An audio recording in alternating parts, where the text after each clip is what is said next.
So this is my Ascend FS12T, ready for launch.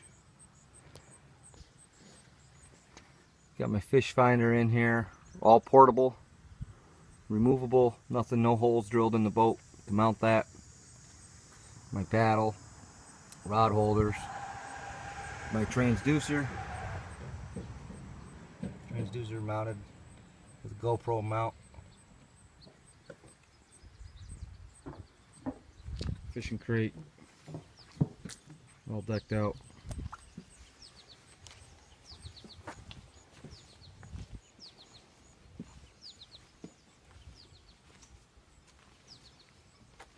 Ready to go do some bass fishing.